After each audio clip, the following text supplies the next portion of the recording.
Alien Isolation, released in 2014, is a rarity in the AAA gaming space for what it did. It bucked the conventional trends of the time and still does. It's a game whose core design wouldn't feel the place of a game that came out in the early to mid 2000s, and I mean that in the best way possible. A time when games with large budgets weren't all pulling from the same template or cookie cutter design like they have been since about the late 2000s. Alien Isolation takes some bold design choices to create a more authentic experience to the franchise, as opposed to copying modern design trends and shoving them in, and it's so much better for it. Instead of going the action-heavy approach like most Alien games had done in the past using the film Aliens as a template, something that the previous year, Aliens Colonial Marines did, developers Creative Assembly used the original 1979 film as their template to build their game around. When it's firing on all cylinders, which it does for a large portion of the game, it has you on the edge of your seat for the entire playthrough and an unforgettable experience. Yet some pacing issues and its long runtime does detract from the overall experience of Alien Isolation, and while it's one of the best survival horrors or immersive sim titles in the last few years, it falls just short of what I'd call a classic. Still, the team managed to put together an extremely well-licensed game, with few exceptions tend to be just simple cash grabs. And for a series that has been butchered throughout the years, whether from some of the films to some of the video games, Randy, Alien Isolation ranked as some of the best work in the Alien franchise, right up there with the first two films. Let me help you.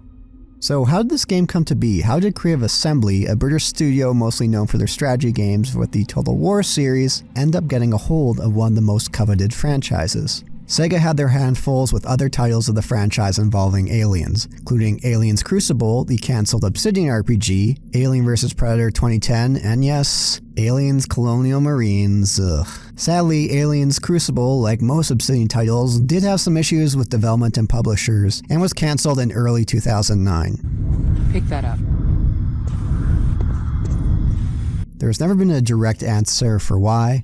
Perhaps publishers didn't see the Alien series as an RPG style and decided to focus more on shooters, and yeah, they ended up going with Aliens Colonial Marines. Maybe they should have picked a developer that didn't use those funds to work on their other games, allegedly. Randy. Boo-hoo, like a big baby.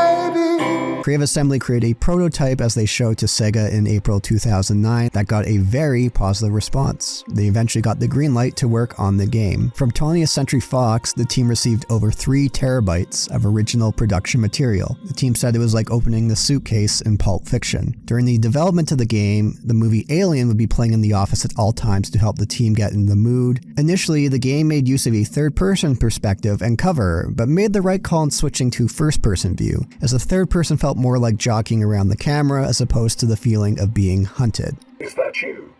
I just want to help. And with over 3 terabytes of original production material, the time spent to get things just right, the amount of detail is absolutely staggering. I showed someone the game without mentioning what it was, and within 3 seconds of looking around, they realized it was based on Alien. This wasn't with an alien running around, this was just looking down a corridor. Everything just clicks right here from the visuals and from the sound effects that you'll instantly recognize from the film.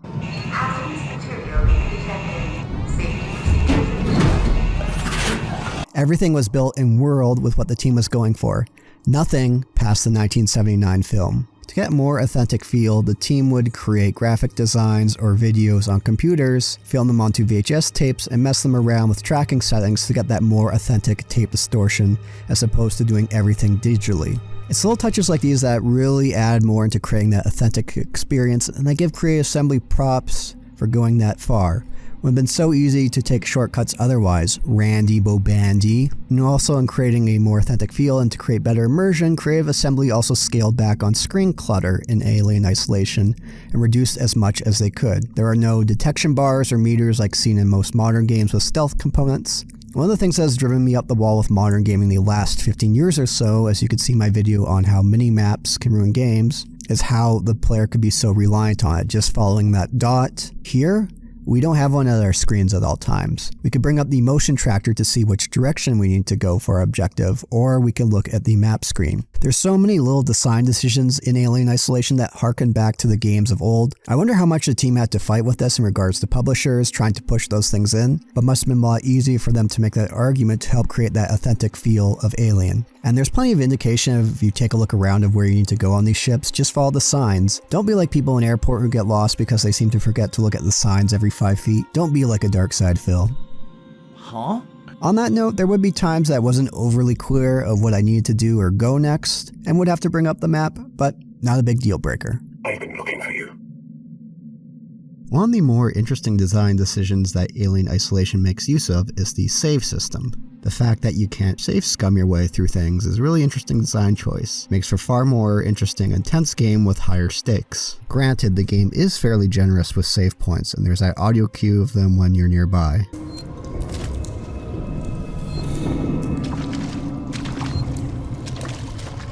And there were also times where I'd be running, manage to save, and get attacked by an alien. There's a brief few seconds before the game saves, so it's entirely possible to get killed while saving. One time I managed just to get my save in before being impaled by an alien.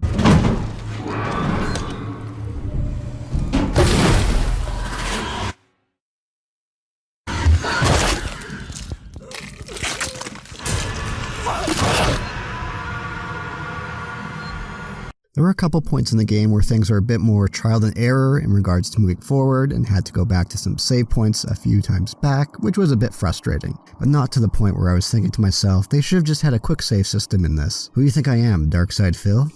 I did nothing wrong. I did everything correct. In regards to the crafting system, I've never been crazy about them, and crafting systems were kind of the style at the time, but it fits well in the case here of us playing as Amanda Ripley, our engineer extraordinaire, doing some MacGyvering and jury-rigging these things together to make some nice weapons at our disposal. And these items that we could craft give us a number of options to deal with enemies, whether they're human, to the androids, and of course the aliens. Of course, the game does not pause when you're crafting, so there's that risk and stakes involved if you're trying to craft an EMP mine or a pipe bomb when you have an android or an alien coming your way.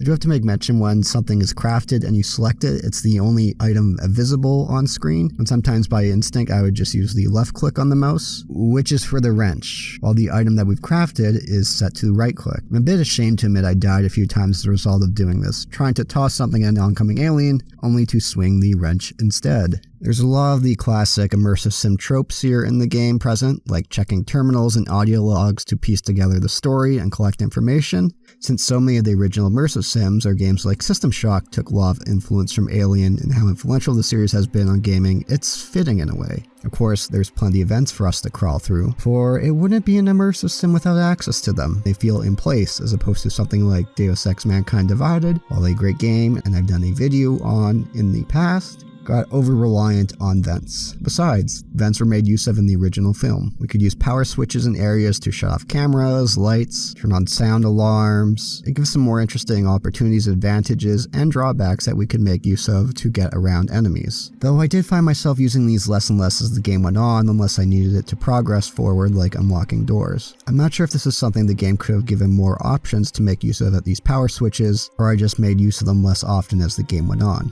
Still, it's a nice option to have and gives more flexibility in how you want to get through areas. On that note, there are some interesting design choices in regards to getting your way around and getting through obstacles. Sometimes with doors we'll have a bit of legwork, or actually I guess arm work, and it can get a bit annoying. There's nothing really to them and there's no penalty if you hit the wrong button, and the inputs you use throughout the game don't change. Some of the other mini games like hacking, most of these are fine, and the game spreads them out and there's a nice variety. Nothing too difficult and they don't take up too much time. They can get a little annoying though and do add some padding to the game. In areas where nothing else is around, they do come a bit of a drag as there's no real risk or penalty reward in dealing with them.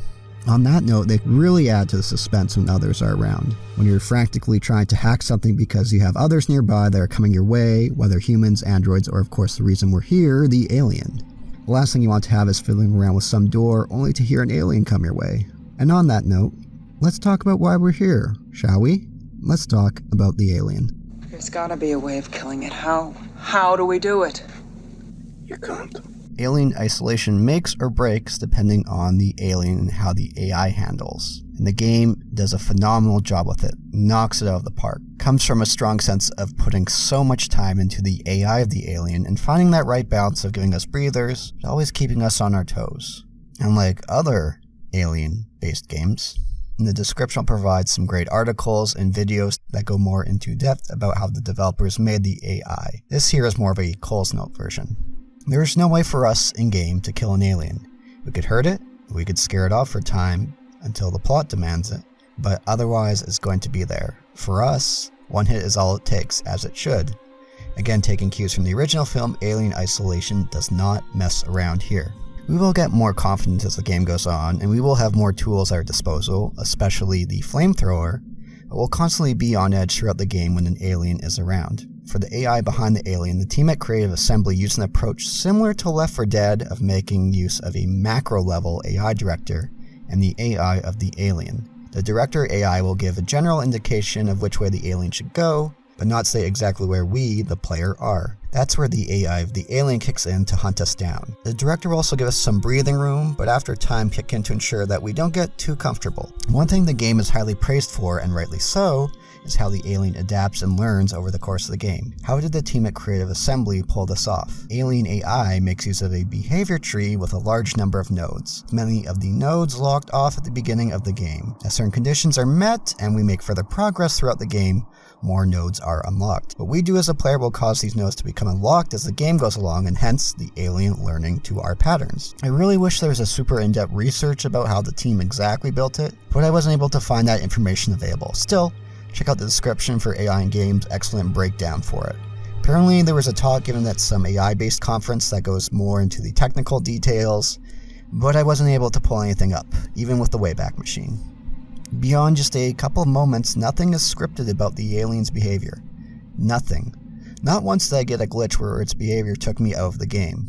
In a number of ways, there's similarities between this system of the AI and Mr. X from the Resident Evil 2 remake, which I've done a video on before in the past, in a few sections of Resident Evil 2 remake, and just seems to pop up just to mess with your plans at that right moment. While not nearly as sophisticated as the Alien AI, I did want to make note of it. It's a shame that the Resident Evil 3 remake didn't go more of an approach with this kind of AI with Nemesis, as opposed to more scripted encounters. But that would have required building that in mind from the ground up, while the game is far more action-oriented.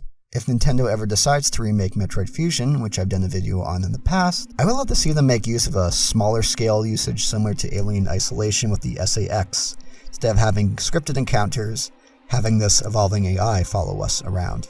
And more games in general, of course, could make use of a system like this. It works off incredibly well here and keeps us on our toes. Of course, to get this kind of thing right takes tons of work and resources, and Creative Assembly pulled it off, and they made sure that there were no spelling errors to mess with the AI. On that note, however, the game also knows that there's a point where we need a bit of breathing room in regards with dealing with the alien. Working together for a safer, better connected Sebastopol.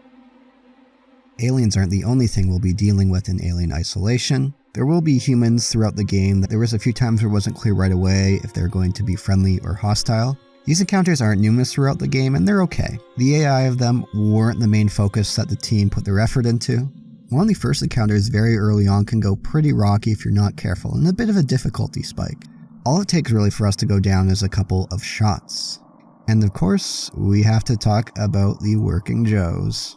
Is that you? I just want to help. Terrifying in a different way compared to the aliens, the Working Joes are an enemy that we encounter for a good portion of the game. They don't break that stride, nothing's gonna hold them down. The amount of voiceovers they have is great. There's that great tension of how they react to certain gunshots when they're hit, when they temporarily break their stride, but they're back to it before you know it. EMP mines can make short work of them, but that requires crafting them, which takes up quite a bit of our crafting supplies in order to do so. There's this room at one point in the game where they're all lined up, and you know walking by something bad is going to happen. And sadly, the game shoots its load a little bit early and has the far one come to you, when it could have been a much more suspenseful moment. This might change for other playthroughs, but this is how it was for me. All visiting corporate representatives must report to their nearest synthetic. Early in the video, I mentioned the main shortcoming of the game is the pacing and the game length. It's really the only major thing that holds this game back from me calling it an absolute classic. The game starts off slow, but has great pacing, building up to that first encounter with the alien, and introducing us to other factors like the humans aboard and androids to Amanda Ripley, who we play as. And once we encounter the alien, and the time we spend dealing with the alien is fantastic. And the game knows that we need a bit of a breather from this alien, and we do get one. But this is where the serious pacing issues begin to arise. We have a couple of hours here where things just kind of drag for quite a while. The Galleria or mall section is awful. Everything here just looks the same. This point just drags on, and it doesn't help that it's not clear at some points which doors will open and which ones won't. I get that we needed a break for a while from alien encounters for breather, but this section is just busy work and just throws random obstacles in our way. You know that feeling you get when you think about replaying a game and then you remember, oh yeah, there's that level or section. Like in Vampire Bloodlines, there's the sewer level. In Dragon Age Origins, there's the deep roads. This section here with the Galleria here is the game's equivalent. After dragging for some time, once we get to the nest, however, that's when things really start to pick up again, I found. And then we end up with what I like to call Return of the King syndrome, and the game keeps going when it seems like we're at a logical endpoint. For my last session, it felt like I was going to have another hour or so of game left, which ended up being around 3 hours or so. And after a while, it's just like, just let me get to this objective without any major hurdles. The game loves to give you an objective and at the end throws something in your way, and that's fine, but at the end there I was just thinking, please, just let me have this. For example, near the end of the game, we're going to head out the airlock when we put on the suit and there's the alien, we get knocked down, get up again, nothing's going to ever keep me down, pissing the night away, and then we have to spend some time getting back right to where we were again. And there's some interesting things in this little segment that gets back to there, but it just felt totally unnecessary. I've heard people have playthroughs that are around 20-ish hours. My first playthrough was around 14 hours. Had Alien Isolation had better pacing and maybe cut out maybe 3 or 4 hours worth, I would have no problem calling it a classic. The way Alien Isolation is built is perfectly suited for something in the 8 to 10 hour range like most survival horror titles tend to be. I posted this question on Reddit after completing the game and got some responses of how people felt about the pacing. A couple people discussed the Marlowe flashback where we end up on the surface.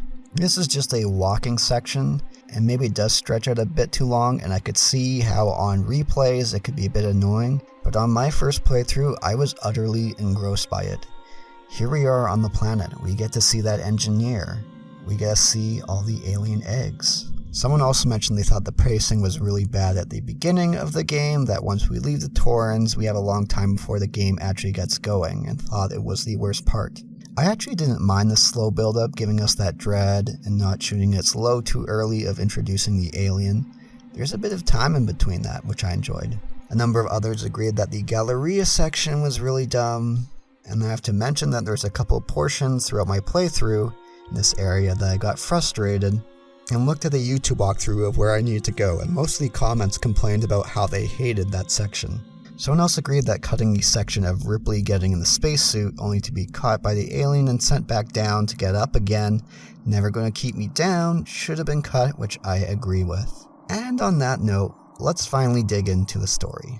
Working together for a safer, better connected Sebastopol. The story of Alien Isolation is fine.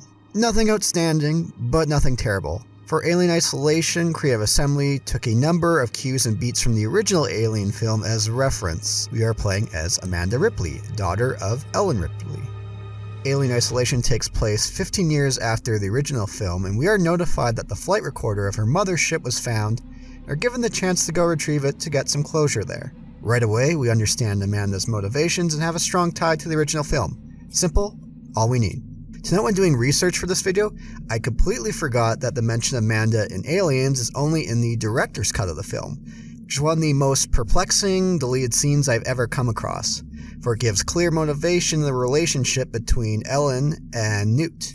We get separated from our crew and navigate our way around the ship, trying to piece together what the hell is exactly going on. The game doesn't shoot it slow too early and gives us plenty of breathing room before the alien appears.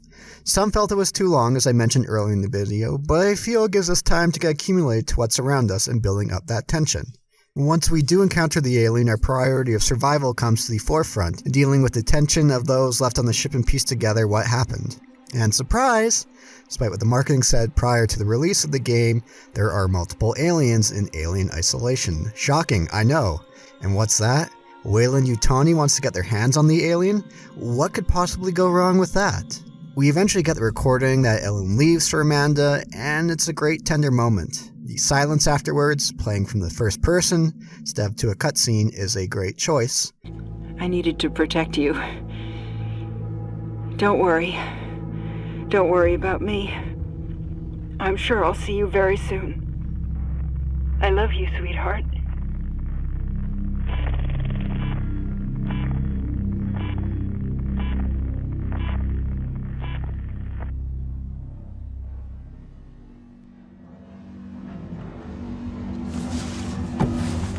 Oh my God.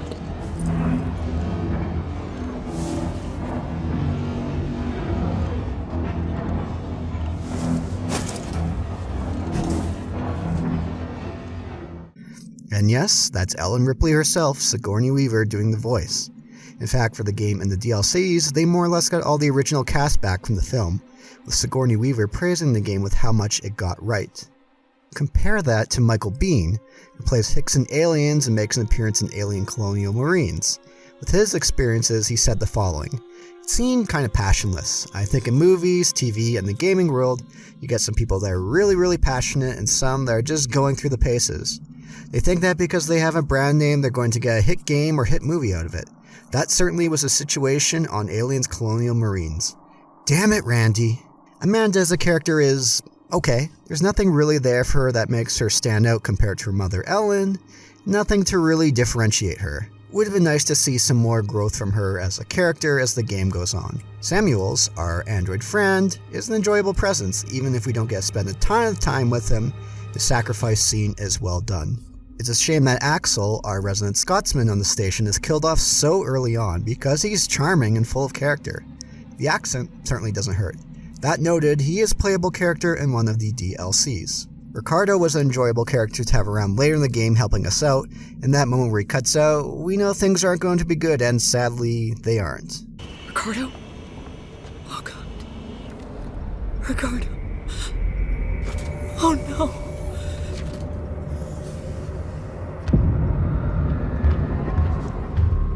The last year of development did see some fairly heavy rewrites in the story, which I'll include in the description for you to read. A number of these things that were cut seemed to be reworked into some of the DLC content. Whether that was cut for time, or Fox or Sega wanted to get more of their money's worth, it's hard to say. That said, for this review I'm not looking at any of the DLC, for I was all Alien Isolationed out after my playthrough. Let me help you.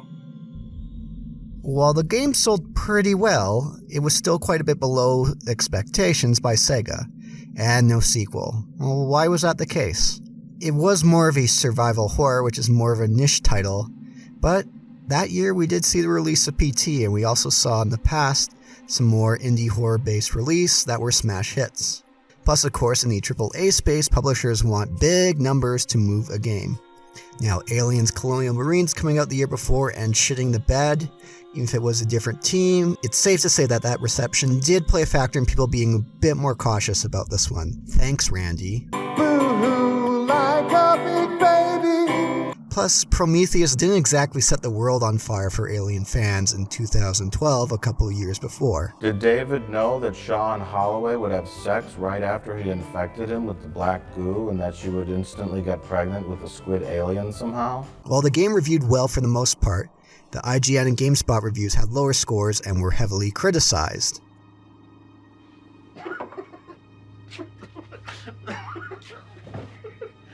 While I'm sure these did play a role, I'm not sure to the extent that people like to point at it as the game failing as far as sales go. The fact that licensed games have a reputation for being a bit spotty doesn't help as well. Rumors of a sequel were shot down as a good portion of the team were no longer at Creative Assembly. But hey, the story would continue with Amanda Ripley, in a mobile game pulling influence from Five Nights at Freddy's in early 2019. Fans not too happy about it. As well, around that time, there was the Alien Isolation, the digital series, which consisted of cutscenes from the game, added with additional material to flesh out the game story, which was distributed by, wait for it, IGN. Yep, that IGN. Which fans let them know about in the comment sections for these videos. In conclusion, when it's in that sweet spot, Alien Isolation is a phenomenal survival horror title that's a blast to play and super tense due to the dynamic nature of the alien and the world around us. Alien Isolation makes a number of bold design choices that fly in the face of conventional modern AAA titles and held the spirit of the original film intact. With a bit better pacing, I'd have no problem calling it an all-time classic, but still well worth checking it out if you haven't done so, or revisiting it if it's been a while. So thank you Creative Assembly for creating Alien Isolation. Oh, and for the developers of Aliens Colonial Marines, you were dealt a bad hand by management, so Randy Pitchford, go get bent.